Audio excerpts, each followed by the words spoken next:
In a lush, sprawling forest nestled far away from human eyes, there lived a family of elephants. Among them was the youngest, a mischievous and stubborn little elephant named Tumbo. He was known for his wild antics and his refusal to follow the family routine.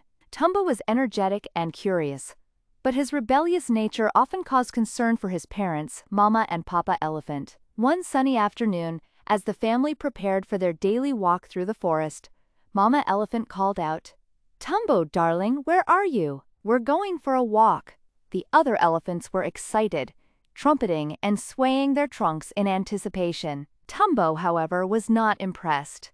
He trudged slowly toward them, scowling. "I don't want to come. It's boring," he grumbled. "Why do you always say that?" asked Mama Elephant, surprised. "Your siblings love going for walks. It's a chance to explore." Tumbo shrugged. "We do the same thing every day. Being an elephant is boring. I wish I could be something else." His parents exchanged worried glances but decided not to argue. "All right then, Tumbo. Stay here, but don't wander too far. We'll be back before dark," Papa Elephant said firmly. "Sure, sure," Tumbo replied, already thinking about his next mischievous plan. As soon as his family disappeared into the trees, Tumbo stomped around in frustration. He kicked some dust into the air, feeling restless. "Being an elephant is just the worst," he muttered. "I want to be fast like a gazelle, or playful like a monkey, or maybe even small like a squirrel. Anything but an elephant." Just then, a graceful gazelle bounded past him, leaping effortlessly over the bushes. Tumbo's eyes lit up. "That's it. I'll be a gazelle, fast and agile." Without a second thought, Tumbo began mimicking the gazelle. He tried to leap, his legs flailing awkwardly. His big, heavy feet tangled together, and with a loud thud, he tumbled headfirst into the ground. "Ouch!" he cried, rubbing his sore head with his trunk. "Maybe being a gazelle isn't for me." Determined to try something else, Tumbo wandered deeper into the forest until he heard the sound of chattering and laughter above him. He looked up and saw a group of monkeys swinging from branch to branch, having a grand time. "Monkeys look like they're having fun. I could be a monkey," Tumbo declared. "Hey monkeys, look at me, I'm one of you." He tried to climb a tree, but his short legs and bulky body couldn't lift him more than a few inches off the ground. The monkeys, curious about Tumbo's antics, came down from the trees and surrounded him. One pulled his ears, another clung to his tail, and a third jumped onto his back, all while screeching with glee. Tumbo swatted them away with his trunk, but they were too quick. A final monkey hurled a coconut at his head, and Tumbo, thoroughly overwhelmed, ran off as fast as his stubby legs could carry him. Panting and tired, Tumbo stumbled upon a small squirrel, scampering up a tree and disappearing into its tiny burrow. "Squirrels can fit anywhere. Maybe I could be a squirrel," Tumbo thought aloud. He approached the tree and stuck his trunk into the burrow, scaring the poor squirrel out. But when Tumbo tried to squeeze his head into the tiny hole, he got stuck.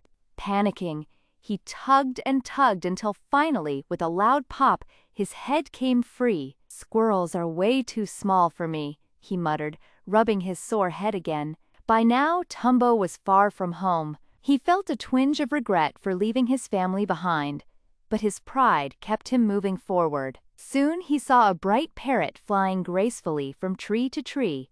Its colorful wings shimmered in the sunlight, and Tumbo was captivated. "I could be a parrot," Tumbo called out. "Teach me to fly." The parrot, amused by the eager little elephant, led him to a high cliff overlooking a peaceful lake. "Watch me closely," the parrot said, spreading its wings and soaring into the sky with ease. Tumbo, excited, copied the parrot and leaped off the cliff. But instead of soaring, he plummeted straight into the lake with a huge splash. Gasping and sputtering, Tumbo struggled to swim to the shore. His whole body was covered in mud, and he was more frustrated than ever. Just as Tumbo began to feel truly defeated, a frantic cry echoed from above. A mother bird was circling the lake, chirping in distress. "Help! My baby fell into the water." Tumbo's eyes widened as he spotted a tiny baby bird struggling to stay afloat. Without hesitation, he waded back into the lake and used his long trunk to scoop the baby bird out of the water, placing it gently on the shore. "Thank you. Thank you," the mother bird chirped, nuzzling her baby. "If it weren't for you, my little one would have drowned." For the first time all day, Tumbo felt proud. His big, strong body, his elephant body, had saved a life. Maybe being an elephant isn't so bad after all, he thought. As the sun began to set, Tumbo realized how far he had wandered from home. He missed his family and felt guilty for being so stubborn earlier. With newfound appreciation for who he was, Tumbo set off toward home, his heart full. On his journey back, he saw the gazelle bounding through the trees, the monkeys swinging from branches, the squirrel scampering into its burrow, and the parrot flying high in the sky. But this time, Tumbo didn't feel envy. He was happy to be exactly what he was, an elephant. When Tumbo finally reunited with his family, he ran to them and apologized. "I'm sorry for being so stubborn. I love being an elephant. I'm proud of who I am." Mama and Papa Elephant smiled warmly. "We're proud of you too, Tumbo. Being yourself is the best thing you can be." And from that day on, Tumbo never wished to be anything other than the special little elephant he was.